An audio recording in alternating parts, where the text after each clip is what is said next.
Happy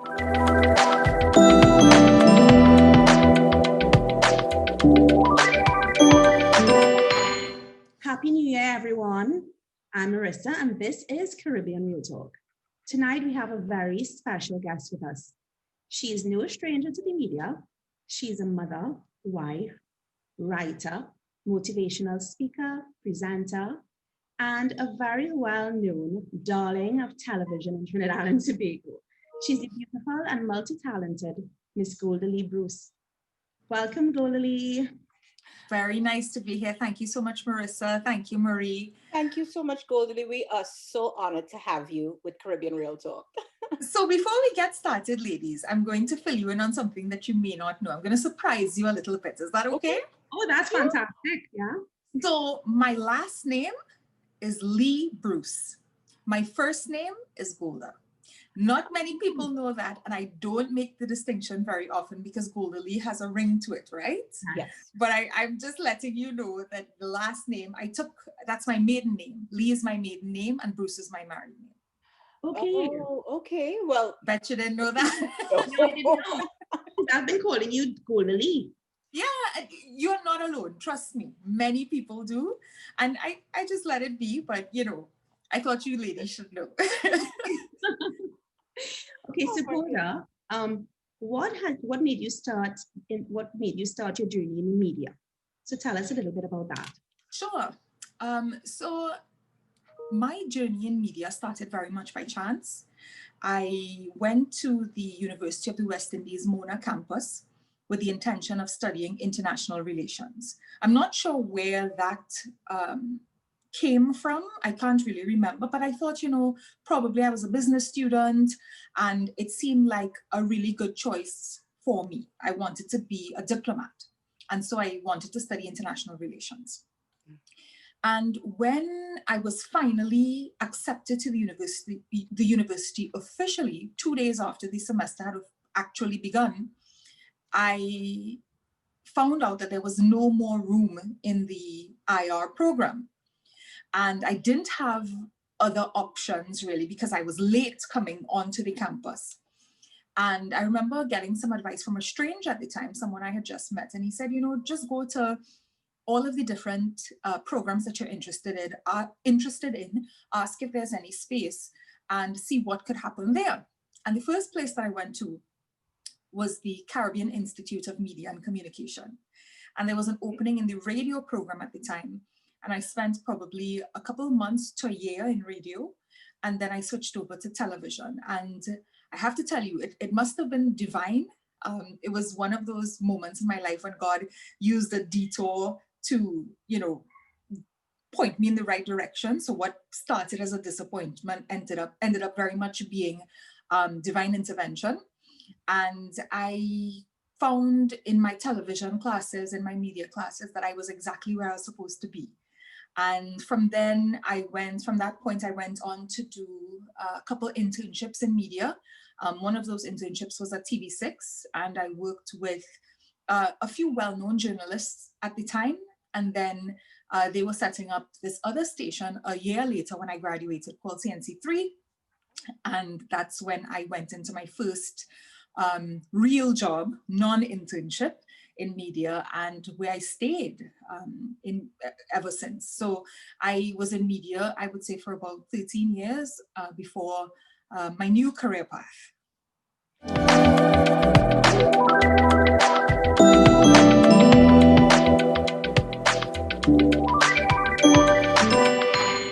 I am listening to you, and you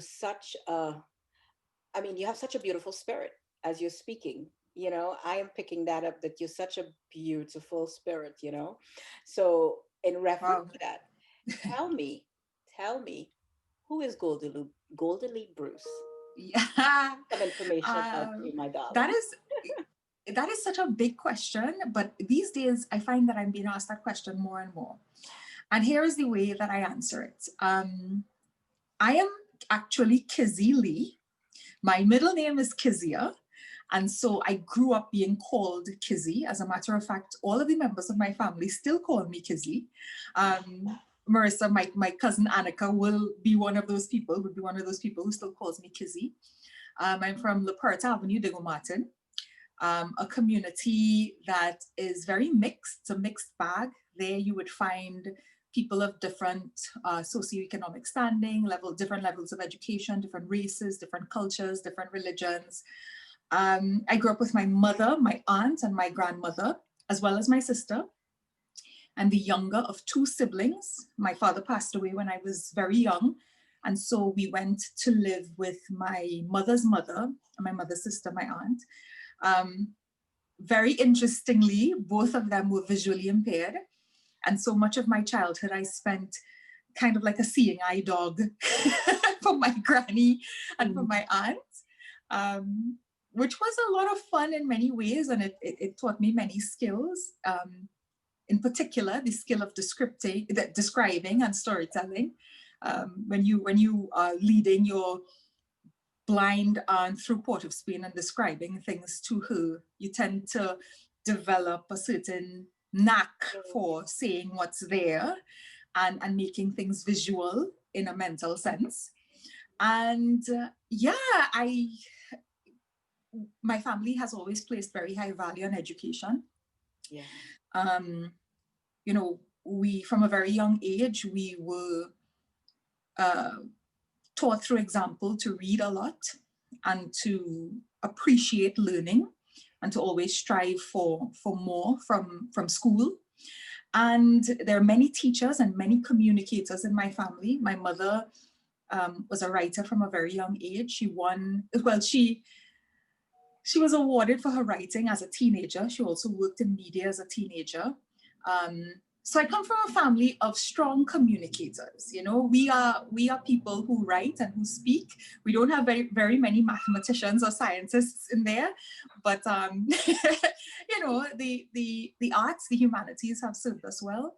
And so I am just basically like them. I am one of them. I just you know, sort of ended up in the media and people know who I am, but I'm just like my sister, my mother, any of my cousins, you know. I always joke and I tell them that at any point in time, I could do their job and they could do my job, you know. These are the skills that we have in common as members of my family.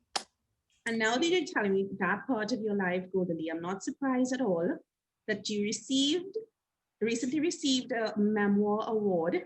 Yes. Through the CNR 2020. Yes. How did that huge accomplishment? Congratulations. And tell us a little bit more about that. So this is actually the first time that I'm talking about myself as a writer outside of journalism. The screaming infant out there, that's my daughter. If you hear her, just you know, roll with us. So I started writing stories from my childhood and early adulthood about 3 years ago. I always thought that I would sit down and pen some of the things that I had witnessed, you know. For example, my aunt, when I was 13 years old, all my life she had been visually impaired, as I said before, and she had never really seen me. And when I was 13 years old, she went off to England. She had surgery to rectify one of the problems in one of her eyes, and it allowed her to see me for the first time at 13 years old. To see many things that she had missed out on. And, you know, looking back at that experience as an adult, I'm kind of like, that was kind of miraculous. That was different. And so there are a couple of experiences that I've had growing up, you know, different people, different characters, different situations, scenarios that I find either to be deeply emotional, moving, or funny, or just relatable, you know, teachable moments that anybody could take something from, at least I think so. And so I started to record them a couple of years ago. And last year, during the pandemic, I found a lot of peace and solace in writing. And you know, we were all under a lot of stress, you know, with the homeschooling and the working from home, and my responsibilities at work increased quite a bit. And I found that writing was the thing that gave me a sense of peace and calm. It was the thing that grounded me. It returned me right to LaPorte Avenue in my childhood, you know? And so I finished last year. And after wrestling with the demons of self-doubt, I decided to take that piece of writing and to enter it into a few competitions to see how I could find a publisher. And so far I've gotten feedback from one, and that was the one in which I was a runner-up. And so I got an offer to publish the memoir. And I also got, more importantly, validation that it's worth reading and that people seem to like it. At least the editors of that press in particular seem to like it enough to want to publish it. And so I'm looking forward to publishing that and sharing it commercially within the next year. And hopefully you will like it as well. Congratulations. I'm sure I will. I'm sure we will. Well, we hope so.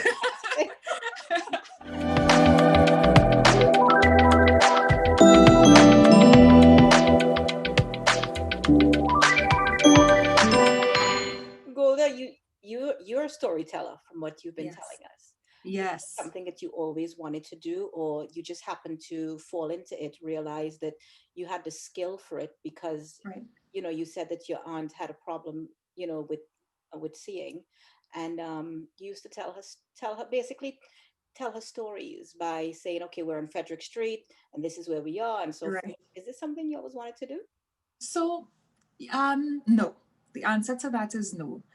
But as I mentioned before, I came from a family of storytellers. Like even now, when my family gathers and they tell each other stories about what's happening in their workplace, or you know what happened in their childhood, you would like double over laughing.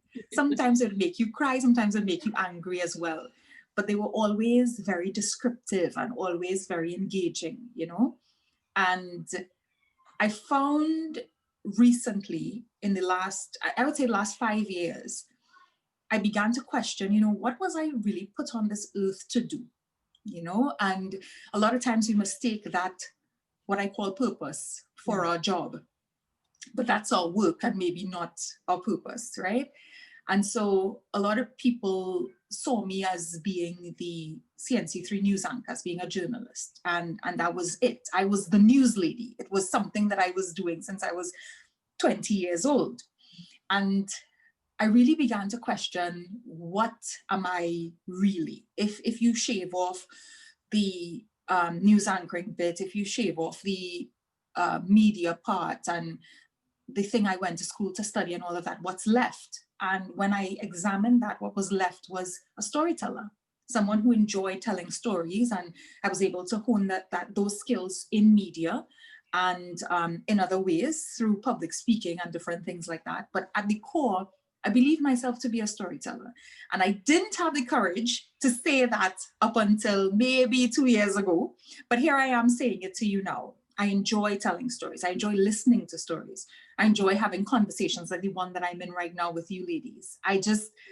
Something about it feels very familiar and very satisfying to me. Yeah. And so, yes, I am a storyteller. Yes, you are. Yes, you are. And Golda Lee, I love to hear you speak. Yes. I love to hear you speak. I think I told you that before, that, you know, I look at a lot of your things that you say on social media, and it's very inspirational and motivational. You're a motivational speaker, right? So yes. I wouldn't have said that either, but now I do. So who motivates you, Golda Lee? Oh, good one. Good one. I am motivated. This is going to sound so cliche, but it is honest, right? I am motivated by many people and by many things in my day-to-day, right? I would like to be one of those folks who could rattle off a list of mentors that I keep in mind. But really and truly, you know, as a journalist, I encountered such amazing human beings in Trinidad and Tobago who are not looking for the spotlight or recognition, who in their day-to-day are just awesome. And I always think of those people, and I meet more everywhere I go. I find people who are, I think, outstanding. And I always talk about my grandmother who passed away. Now it's almost 10 years ago now. And she was a nurse, you know, she was a nurse who worked in the public healthcare system in Trinidad and Tobago for her entire life. And, you know, if you say that to somebody, you'll be like, well, that's a pretty mundane life. But I felt that in her work and in the way that she dealt with people and the way that she was a light to so many people, that she was outstanding. And so I take inspiration from the everyday people, from the everyday situations, from the everyday things that we can lose sight of and take for granted. Miracles in the everyday. And I am truly, honestly motivated by people. That's beautiful. That's fantastic. And Golda, since you're motivational speaker, or someone who, you know, who basically motivates a lot of people, who inspires you? Well, that question is very similar. Okay. I'm inspired by many things. And you're actually inspired. You actually inspire a lot of young people, from what I understand as well. Well, I hope so. I hope so. I hope so. It's the same. It's the same. I'm inspired by just the ordinary what seems to be ordinary, you know, what seems to be just part of the mundane business of life. I believe that I can spot in those things some pretty extraordinary things, and I appreciate that gift to be able to do that, because it means that you can find inspiration almost anywhere, you know.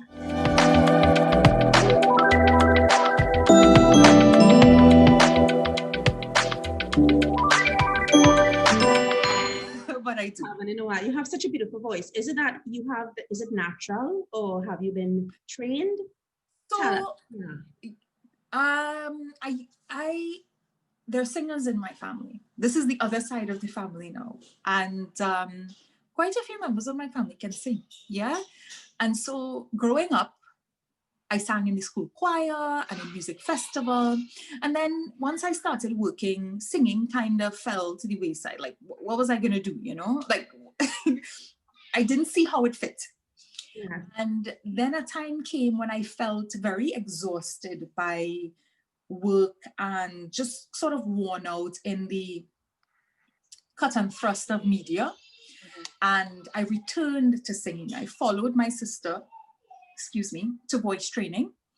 And both of us returned to singing. And so there was some professional guidance there. I mean, I didn't do a bachelor's degree in vocal recital or anything like that, but I do feel like there was some guidance. And so I sang in choirs, I sang in different productions, I had some songs on the radio. And once again, it was one of those things that made me very happy and made me settled and at peace, you know? Yeah, you definitely have a beautiful gift. That's for sure. Thank you. Yes, that is so true. And Golda, how has COVID affected you? COVID. Well, I am grateful that all of the members of my family are still here. We haven't gone hungry, and there is a roof over our heads, you know? And the big picture is important when it comes to a pandemic, right? It's important. So I am really, really grateful for those things. On a more micro level, the adjustments have been difficult from time to time. Working from home is not the ideal situation for me. Neither is homeschooling. You know, I think my son, who is 6 years old, enjoys he's a very social child, and he enjoys being around other children. And I think that is motivational for him. He wants to go to school because he enjoys that so much. And so switching to this online learning platform is an opportunity for him, I know, but it's difficult at times. And on another level, COVID, I think at the very start of it, I said, 2020 is not cancelled for me. It's not cancelled for me. I am going to channel my disappointments and agitations about the year, or what it was bringing, the pandemic, into something. And that thing was writing. And so I feel as though it has been, at least on that level, a big year for me. It's been a big year for me. It's been the year in which I realized, okay, I could probably do this. And hopefully I'm not alone thinking that. You're not actually, Golda, because a lot of our interviewees have found some sort of creative spirit within them.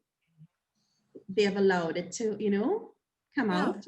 And they have found, so which is beautiful during this time that has happened, I believe COVID has opened so many doors for many people, so I can't say COVID. I mean, yes, COVID is there. It's a pandemic, but if we do what we're supposed to do by protecting ourselves, we can continue moving forward in our lives. Just make sure we protect ourselves and our surroundings, so. It's definitely a big mental shift. Yes. But it could be a shift to a good place.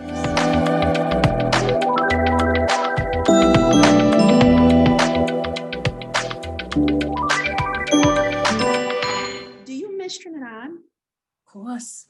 You miss us? Because we certainly miss you.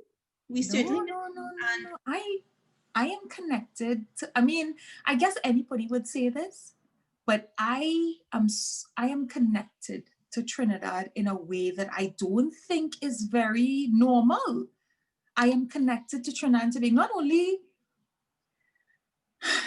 this is the first time that I'm talking about this, and I can already sense that I am going to have a crying moment, right? Okay, we can cry with you. Being from Trinidad and Tobago. I'm very emotional, so you're going to make me cry.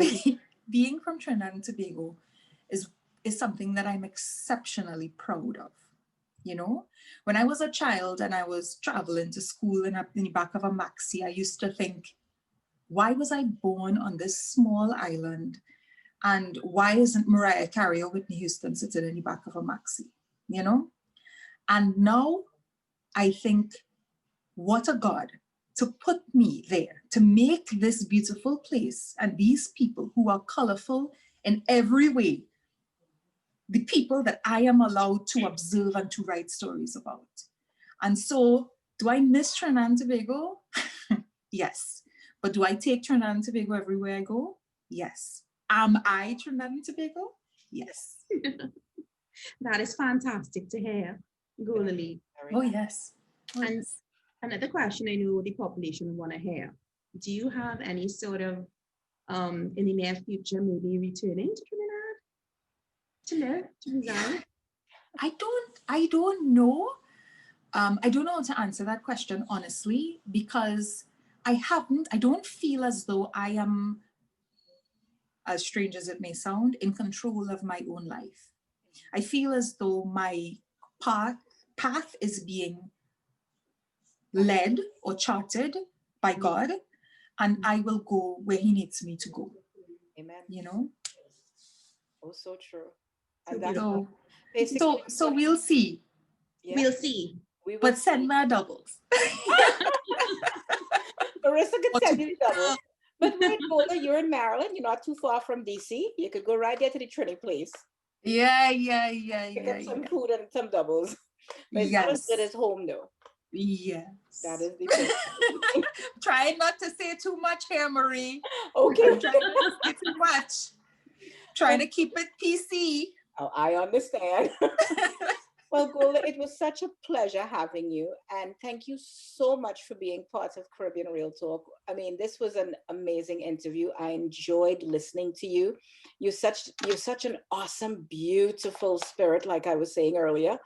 And thank you so much, so much. That's all I can say. Thank you both. Thank you both for the opportunity. I'm still shocked. I shouldn't say shocked, but I'm still like, oh, this is nice. People want to talk to me. Yeah. Really? Well, I feel like when I left media, that was a chapter that ended, but it turns out that it hasn't been that, It hasn't been that at all. And so I really appreciated this conversation with you guys. It gave me the opportunity to sort of work through some thoughts about my writing in particular and what I want to say about that. And I bless your platform, you know, may it go forward and do great things. It's so important for us to hear each other and to listen to each other and to tell each other stories. You know, it's so important for us to realize how valid we are and our stories are. And this is a platform for that. So bless you, bless you, bless you. Thank you. Thank you, Golda. Have a beautiful evening, a happy new year. And we will see you hopefully one day in Trinidad or somewhere. Yes, on that beach behind there. Oh, I know, right? On whatever beach you are on. Thank you so much. All right. Thank you, ladies. Okay, Bye. bye.